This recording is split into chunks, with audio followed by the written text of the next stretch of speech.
வணக்கம் டிடி தொலைக்காட்சி நேயர்களே, மீண்டும் ஒரு ஆயுள் வரை ஆரோக்கியம் நிகழ்ச்சியிலே உங்களோடு உங்கள் பாசமுள்ள மருத்துவர் போல் ஜோசப். நாங்கள் கடந்த நிகழ்ச்சியில் இந்த சாட்டிகா அப்படின்னு பார்த்தேன். ஏதோ புதுசாக என்னடா சாட்டிகா, ஏதோ யாருடைய பேர் மாதிரி இருக்குன்னு நினைக்கக்கூடாது, இது ஒரு வருத்தத்தினுடைய பேர், சரியா?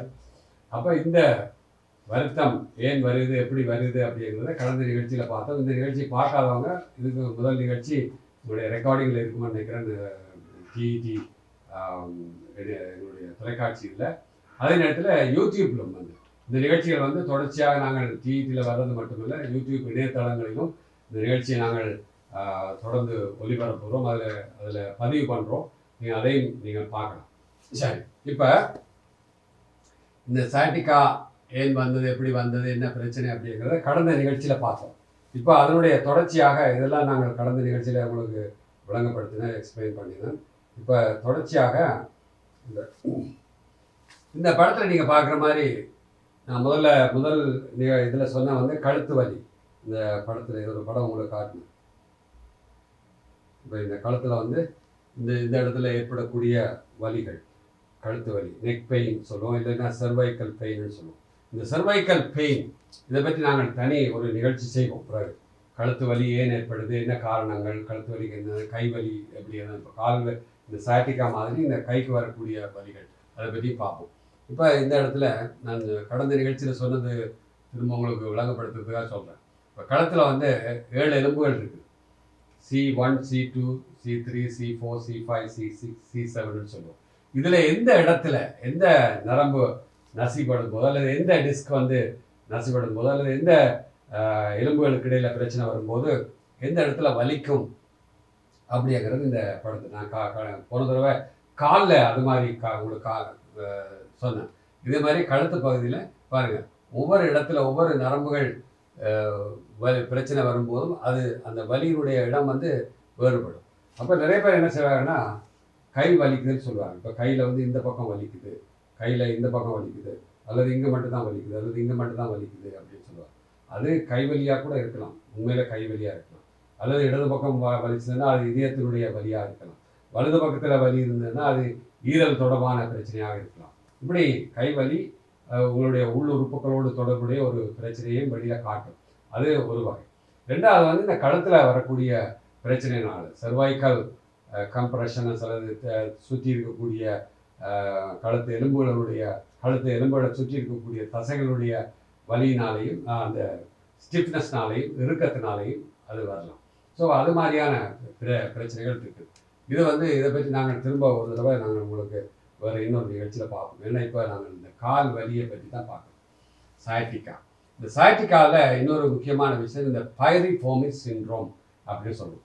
இந்த பைரிஃபோமிஸ் அப்படிங்கிறது ஒரு தசை, எங்களுடைய குளூட்டியல் ரீஜனில் எங்களுடைய பட்டக்ஸ் பகுதியில் இருக்கக்கூடிய ஒரு விதமான ஒரு தசைகளுடைய ஒரு தொகுப்பு, ரைட்? குளூட்டியல் மசில்ஸ் அப்படின்னு சொல்லக்கூடியதில் இந்த பைரிஃபோமிஸ் மசில்ஸ் அப்படிங்கிறது முக்கியம். ஏன்னா இந்த பைரிஃபோமிஸ் மசில்ஸுக்கு உள்ளால தான் இந்த சயாட்டிக் நர்வ் வருது. இப்படி இது தசை இருந்ததுன்னா இந்த தசைக்கு உள்ளால வந்து இந்த எலும்பு, இந்த நர்வ் வந்து வளைஞ்சு கொண்டு போகும். ஸோ அப்போ அது தான் வந்து பைரிஃபோமிஸ் அப்படின்னு சொல்கிறது, இந்த தசையினுடைய பெயர். இந்த தசை வந்து பல்வேறு காரணங்களினால, இந்த பின்னுக்கு இருக்கக்கூடிய பட்டக்ஸில் இருக்கக்கூடிய தசை பல்வேறு காரணங்களினால இந்த தசையில் வந்து ஒரு உறுத்தலோ அல்லது அலட்சியோ அல்லது இந்த தசையில் ஏதாவது ஒரு இன்ஜூரியோ ஏதாவது ஒரு காரணம் ஏற்படும் போது இந்த நரம்பை வந்து அழுத்தி அது சயாட்டிக்காக மாறுறதுக்குரிய வாய்ப்புகள் இருக்குது.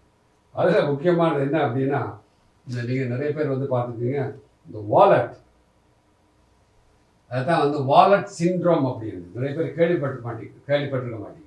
மருத்துவர்களுக்கு தெரிந்தபடி இருந்தால், ஆனால் வந்து பொதுவாக நீங்கள் கேள்விப்பட்டது என்ன, நிறைய பேர் இது பண்ணுற தவறு என்ன அப்படின்னா, பாக்கெட்டில், பின்பக்க பாக்கெட்டில், பேக் பாக்கெட்டில் வந்து நீங்கள் செல்ஃபோனோ அல்லது வந்து வாலெட், எங்களுடைய பர்ஸ், இவ்வளோ பெரிய மொத்தமான பர்ஸ் அல்லது சின்ன பர்ஸ் என்ன ஒன்று அப்படி வைத்துக்கொண்டு போகிற பழக்கம் நிறைய பேருக்கு இருக்குது, நீங்கள் பார்த்துருக்கீங்க.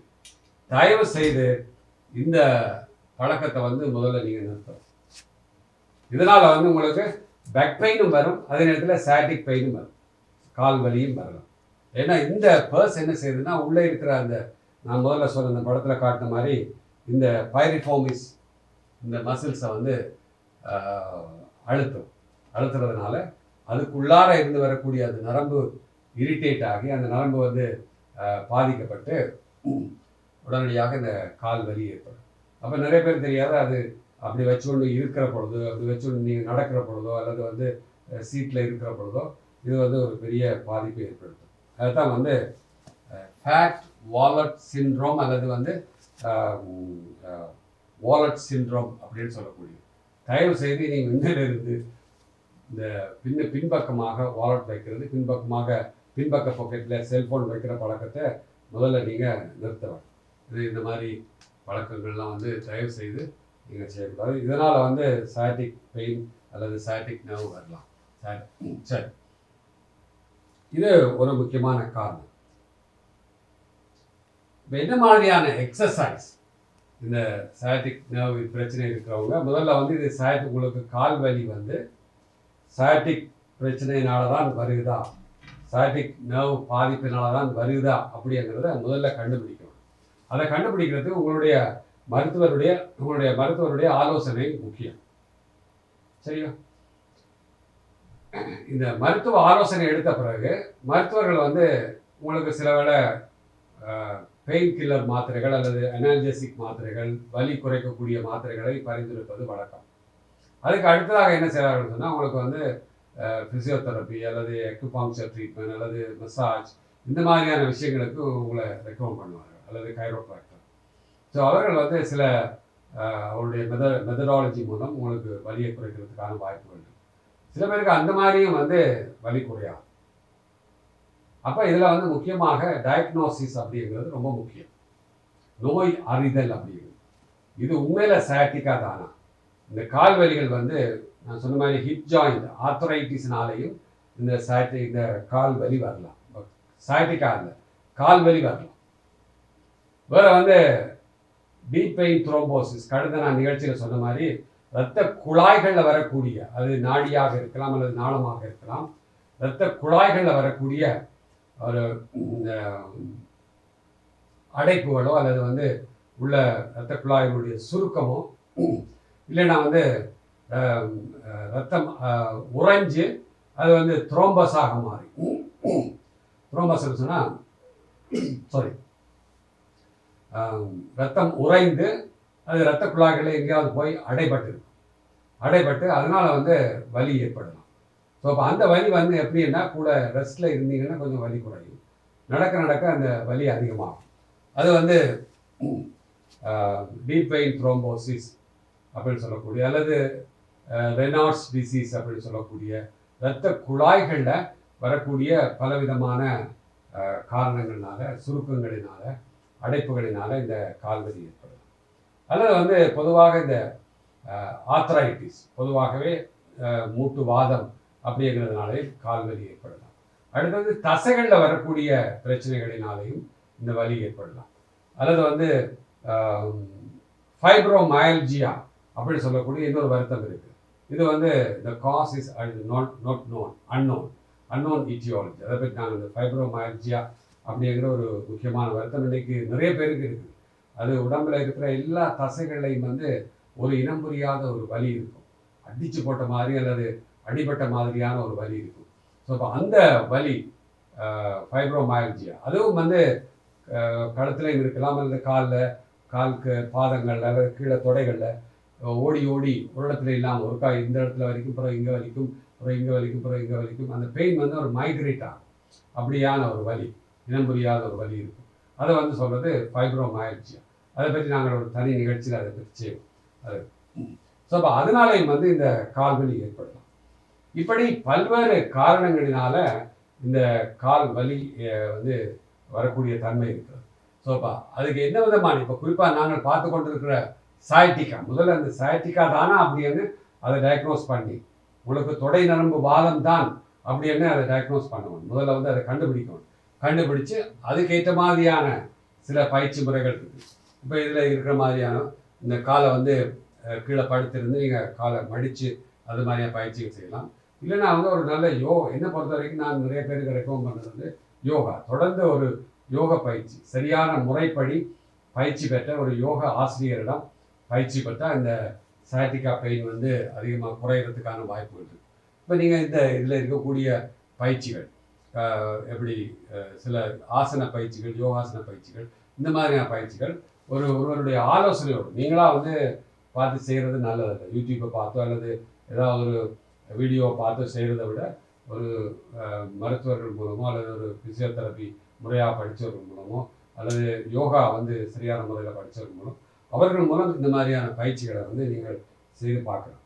இதில் சரி, இது வந்து எல்லோருக்கும் தெரிஞ்ச வழக்கமான யோக பயிற்சி. அப்போ இதை தொடர்ச்சியாக செய்யணும். இந்த சயாட்டிகா பிரச்சனை இருப்பவர்கள் அல்லது இந்த சயாட்டிகாவில் வரக்கூடிய கால்வலி, நாரிவலி பிரச்சனை இருப்பவர்கள் இந்த மாதிரி சைல்டு பாஸ்டர் அப்படின்னு சொல்லுவார். இந்த கையை இப்படி இதில் இருக்கிற இந்த முதல் படத்தில் இருக்கிற மாதிரி நீங்கள் மடக்கி முதல்ல 1 நிமிடங்கள் இருந்து பிறகு நார்மல் போஸ்டருக்கு வந்து பிறகு அடுத்த இந்த போஸ்டருக்கு வரலாம். கோப்ரா மாதிரி, பாம்பு படம் எடுக்கிற மாதிரியான கோப்ரா போஸ்.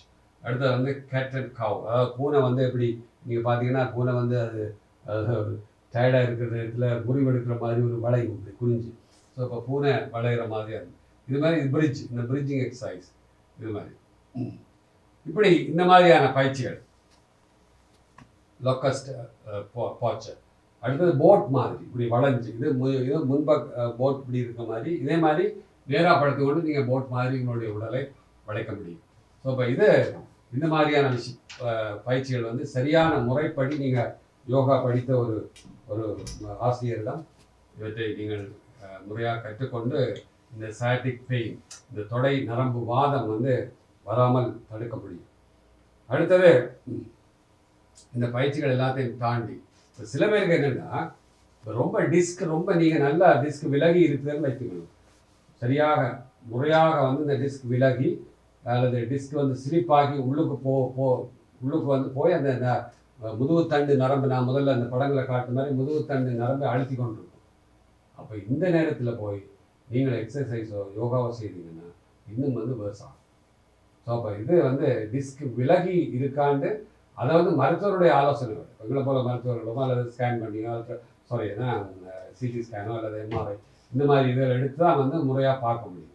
அது இல்லாமல் குணங்குறிகளுடைய அடிப்படையில் நான் முதல்ல உங்களை காட்டினேன் போன முறை நிகழ்ச்சியில் வந்து எந்த இடத்துல வலி இருந்தால் அது எந்த லெவலில் டிஸ்க் விலகி இருக்குது அப்படின்னு கண்டுபிடிக்கக்கூடிய அந்த படங்கள்லாம் உங்களுக்கு போட்டு காமிச்சேன். அப்போ அப்படி வந்து உங்களுடைய வலி எந்த இடத்துல இருக்குதோ, காலில் எந்த இடத்துல அந்த நோவு இருக்கோ அதை வச்சே கண்டுபிடிக்கலாம் உங்களுக்கு டிஸ்க் விலகி இருக்கா இல்லையா அப்படின்னு. அல்லது வரும் தசைகள் இறுகிறதுனால வரக்கூடிய வலியா, அல்லது இந்த வரப்போகிற குளிர்காலத்தில் வந்து அதிகமான பேருக்கு இந்த பிரச்சனை வரும். ஒன்று வந்து கழுத்தில் வரும், இல்லைன்னா நாரியில் வரும். என்ன காரணம்னா அப்போ குளிர் எக்ஸ்போஸ் ஆக -டிகிரிக்கு போக நாங்கள் சரியான ஆடைகளை அணியலைன்னா அல்லது கழுத்தை சரியாக மூடி கட்டலை, நாளைக்கு வந்து சரியான வார்மர் காலுக்கு வந்து தேர்மல் வேரெல்லாம் போடலை, எக்ஸ்போஸ் ஆகுது அப்படின்னும் போது என்ன நடக்குதுன்னா இந்த மசில்ஸ், கழுத்தை சுற்றி இருக்கிற மசில்ஸ், முதுகு பக்கத்தில் இருக்கிற மசில்ஸ் இதெல்லாம் வந்து டைட் ஆகி இறுகிறதுக்கான வாய்ப்பு இருக்குது குளிர் படுறதுனால. ஸோ இப்போ அதனால் வந்து நிறைய வலி, இந்த சயாட்டிக் பெயினோ நாரி நோவோ கழுத்து வலிகளோ ஏற்படக்கூடிய பிரச்சனை இருக்குது. அப்போ இதில் என்ன விதமான ட்ரீட்மெண்ட் அப்படின்னு பார்க்குற பொழுது முதல்ல வந்து சரியாக நீங்கள் கண்டுபிடிக்கணும். அப்போ நான் முதல்ல சொன்ன மாதிரி டிஸ்க் ரொம்ப விலகி இருக்குது, அந்த நேரத்தில் போய் நீங்கள் யோகா பயிற்சிகளோ இந்த பயிற்சிகளோ செய்யலாம். அப்போ கொஞ்சம் கொஞ்சமாக அது பொறுமையாக சில வைத்திய முறைகளில் அதை இந்த டிஸ்கை வந்து அந்த விலகி போன டிஸ்கை வந்து பழைய பொசிஷனை கொண்டு வந்து நார்மலாக வந்த பிறகு நீங்கள் இந்த பயிற்சிகளை எதுக்கு செய்யணும்னா மசில்ஸை ஸ்ட்ரென்த்தாக வச்சுருக்கிறது. இப்போ இதில் என்ன சிக்கல் அப்படின்னா நான் இந்த படத்தில் காட்டுறேன். இப்போ இந்த படத்தில் வந்து முதுகினுடைய பின்பகுதியில் ரைட், காலினுடைய பின்பகுதி, எங்களுடைய பட்டக்ஸ் பகுதி ரைட், இடுப்பினுடைய பின்பகுதி, கால் எவ்வளோ தசைகள் இருக்கு பாருங்க. இந்த தசைகள் எல்லாம் வந்து ஒன்றோட ஒன்று ஒரு நெட்வொர்க் மாதிரி, நாங்கள் ஒரு ஓலையை பின்னி விட்டால் பின்னல் மாதிரி நெட்வொர்க் மாதிரி ஒன்றோட ஒன்று சொருகி தொடர்பில் இருக்குது. அப்போ இந்த தசைகள் வந்து எங்கேயாவது ஒரு இடத்துல டைட்டாகவோ அல்லது இறுகியோ அல்லது ஸ்டிஃபாகவோ அல்லது பல்வேறு காரணங்களினால வந்து அது இந்த மசில்ஸ் வந்து லூஸ் ஆகும். ஒன்று டைட்டாகும் இல்லைன்னா லூஸ் ஆகும். லூஸானா என்ன ஆகும்னா இந்த தண்டுபடம் வந்து இந்த முதுகுத்தண்டு எலும்பு, இந்த 33 எலும்புகளும் வந்து எப்படி நேராக நிற்குது அப்படின்னா இந்த தசைகளால். ஏதோ எலும்புகள் நேராக நிற்கிறதுனால நாங்கள் நேராக நிற்கிறோம்னு இல்லை, இந்த தசைகள் வந்து எலும்புகளை சரியாக ஹோல்ட் பண்ணி நேராக வச்சிருக்கிறதுனால தான் நாங்கள் நேராக நிற்க முடியுது, நடக்க முடியுது. அப்போ இந்த தசைகளுக்குரிய சரியான பயிற்சியோ தசைகளுக்குரிய சரியான ஒரு ஒரு ஊட்டச்சத்தோ அல்லது இது இல்லை அப்படின்னா இந்த டிஸ்குகளில் பிரச்சனை வர்றதுக்கான வாய்ப்பு. இது மற்ற பக்கம், இந்த வைஸ் வேர்சான்னு சொல்லுவார். அது மாதிரி அப்போ இந்த தசைகளுடைய யாருமே வந்து ஒரு எக்ஸசைஸ் செய்கிறதில்ல, பயிற்சி செய்கிறதில்ல. எந்த இது ஒரு சின்ன சின்ன பயிற்சிகள் கூட இல்லை அப்படின்னா இந்த தசைகள் வந்து கொஞ்ச நாள் போனால் அப்படியே இழகி இஞ்சி போய் நொந்து போய் நைந்து போய் அப்படியே வாய்ப்பு இருக்குது. அப்போ அது வந்து இந்த எலும்புகளை வந்து உள்ளுக்கு இருக்கிற முதுகுத்தண்டில் இருக்கிற எலும்புகளை வந்து ஹோல்ட் பண்ணி வைத்திருப்பதற்கான எந்த பலமும் அல்லது எந்த சக்தியும் இந்த தசைகளுக்கு இல்லாமல் போகும். ஸோ அதனால் வந்து இந்த டிஸ்குகள் வந்து விலகிறதுக்கான வாய்ப்பு இருக்குது. அதுவும் வயது போக போக போக எலும்புகளே உடையிறதுக்கான வாய்ப்பு இருக்குது. இந்த எலும்புகள் வந்து பொதுவாக சொல்லுவார் ஒஸ்டியோபொரோசிஸ்.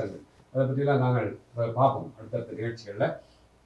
இந்த ஒஸ்டியோபொரோசிஸ் வர்றதுக்கு நிறைய பேர் நம்பிக்கை ஏதோ கல்சியம் தான் குறைவு, கல்சியம் குறைஞ்சது. கல்சியம் மட்டுமல்ல, கல்சியம் எங்கேருந்து போகுது அப்படின்னா நாங்கள் சாப்பிட்ற உணவுலேருந்து போகுது. இது எல்லாருக்கும் தெரியும், இது நான் புதுசாக சொல்கிற கதை இல்லை. ஆனால் இது வந்து எதுக்குள்ளால போகுதுன்னா தசைகளுக்குள்ளாக தான் எலும்புக்குள்ளே போகுது. எலும்புக்கு நேரடியாக இரத்த குழாய்கள் வந்து இதயத்திலேருந்து இல்லை. அப்போ இது ஒரு பெரிய சப்ஜெக்ட் இது. அப்போ அதோடைய கவனிங்க, அப்போ ஈரலுக்கோ அல்லது கிட்னிக்கோ அல்லது சுவாசப்பைக்கோ இந்த மாதிரியான உறுப்புகளுக்கு இதயத்திலிருந்து நேரடியாக இரத்த குழாய் இருக்குது. ஆனால் எலும்புகளுக்கு மட்டும் நேரடியான இரத்த குழாய்கள் எங்கேயுமே இல்லை. இந்த இரத்த குழாய்கள் எல்லாம் தசைகளுக்குள்ளாக தான் போகுது. அதனால தான் திரும்ப நீங்கள் எந்த மருத்துவர்கிட்ட போனாலும் யார்கிட்ட போனாலும் முதல்ல அவங்க சொல்கிறது வந்து நீங்கள் எக்ஸசைஸ் செய்யுங்க, பயிற்சி செய்யுங்க, நடவுங்க, யோகா செய்யுங்க, இப்போ ஏதோ ஒரு பயிற்சிகளை வந்து செய்யுங்க அப்படின்னு. அதுக்கு காரணமே என்ன அப்படின்னா இந்த தசைகளை வந்து பலமாக, தசைகளை வந்து நல்ல ஸ்ட்ராங்காக, ஹெல்த்தியாக.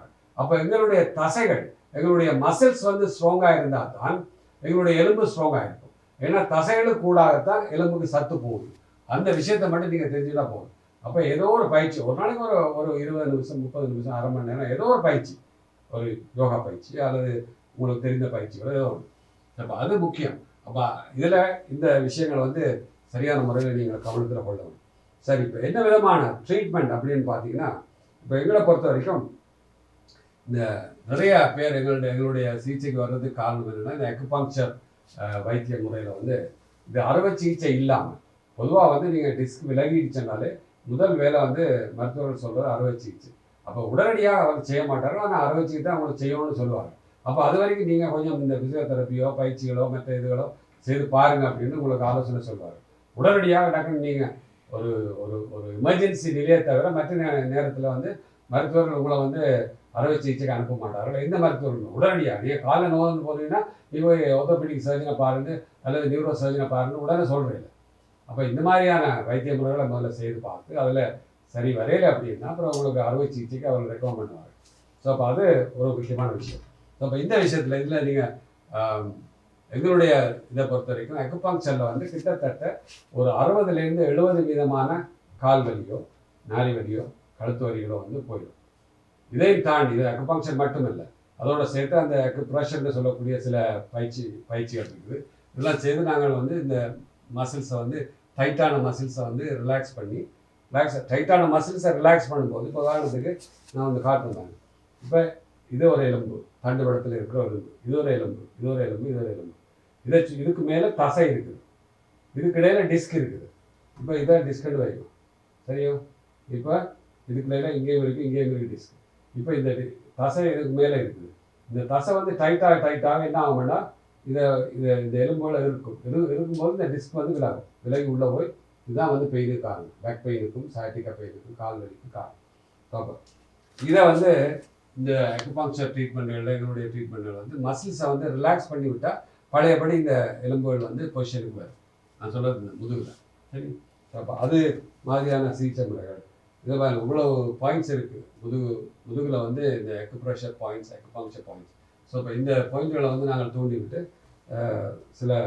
சில மருந்துகள் அது மாதிரி இந்த ரிலாக்ஸ் பண்ணுறதுக்கு மசில் ரிலாக்ஸன் அப்படின்னு எல்லாத்துக்குமே நீங்கள் வந்து பெயின் இப்போ ஒரு சரியான நோய் இருக்குது, தாங்க முடியாத நோய் இருக்குது அப்படின்னும் போது ஒரு டைனல் போடுறது, ஒரு அட்மில் போடுறது, இப்போ தொடர்ச்சியாக அதே எடுத்துகிட்டு இருக்க முடியாது. இப்போ மாத கணக்கிலே அல்லது வார கணக்கில் தொடர்ச்சியாக நீங்கள் எடுத்தீங்கன்னா அது அந்த அட்மிலோ அந்த டைனோலோ அந்த பெயின் கில்லரோ அந்த மருந்துகளை என்ன செய்யணும்னா அவங்களுடைய ஈரலோ மற்ற உறுப்புகளை அதிகமாக பாதிக்கும். அவசரத்துக்கு எடுக்கிறது வேறு. அப்போ தொடர்ச்சியாக அது செய்யாமல் எங்களுடைய மருந்துகள் மூலம் வந்து கொஞ்சம் வந்து உங்களுடைய மசில்ஸ் வந்து ரிலாக்ஸ் பண்ணுறதுக்கும் அதே போல் நரம்புகளில் இருக்கக்கூடிய இன்ஃப்ளமேஷன் குறையிறதுக்குமான வாய்ப்புகள் அதிகமாக இருக்குது. இது இன்னொரு விஷயம், இந்த ஸ்கோலியோசிஸ் அப்படின்னு சொல்லக்கூடிய இதனாலேயும் வந்து முதுகு நாரி கழுத்து வலிகள் வரலாம். இது ஒரு சிக்கல் என்ன அப்படின்னா, இது பிறப்பிலே வரக்கூடிய ஸ்கோலியோசிஸ். சில பேருக்கு பார்த்தீங்கன்னா முதுகு எலும்பு இப்படி எஸ் மாதிரி வளைஞ்சிருக்கும், இப்படி இந்த இடங்களில் வளைஞ்சிருக்கும். இது பிறப்பிலே ஏற்படக்கூடியது. இது சாதாரண சிகிச்சை முறைகளில் சரி செய்ய முடியாது. வலி இருந்தால், வலி இல்லைன்னா பரவாயில்ல, வலி இல்லைன்னா அந்த வளைவோடு இருக்கலாம். அதாவது நான் முதல்ல சொன்ன அந்த வளைவு அல்ல, இப்படி வர்ற வளைவு அல்ல. இது இப்படி இந்த லேட்டர் பக்கவாட்டில் வளைஞ்சிருக்கு. அதனால ஆட்கள் இப்படி வளைஞ்சு இப்படி வளைஞ்சிருப்பாங்க. சில பேரை நீங்கள் பார்த்துருப்பீங்க, இப்படி வளைஞ்சு நடக்கிறாங்க. ஸோ அப்போ அது பிறப்பிலே வரக்கூடிய பிரச்சனை. இது அறுவை சிகிச்சைகள் மூலம் தான் ஆர்த்தோபெடிக் சர்ஜன் பொதுவாக அவர்கள் செய்கிறது குறைவு. ஆனால் பெரிய ஆட்களுக்கு இது செய்கிறதில்லை, இந்த சர்ஜரிலாம் அப்படியே இருக்க சொல்லுவார்கள்.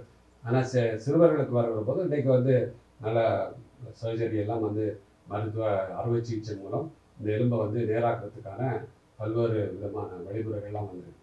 ஸோ இப்படி இந்த விஷயங்களோடு நாங்கள் இன்றைக்கு நிகழ்ச்சியை நிறைவு செய்ய போகிறோம். மீண்டும் அடுத்த வாரம் இன்னொரு புதிய ஒரு மருத்துவ ஆரோக்கியம் தொடர்பான விடயத்தோடு உங்களை சந்திக்கும் வரை உங்களிடமிருந்து விடைபெற்றுக் கொள்கிறேன். உங்கள் பாசமுள்ள மருத்துவர் போல் ஜோசப். நன்றி, வணக்கம் நேயர்களே.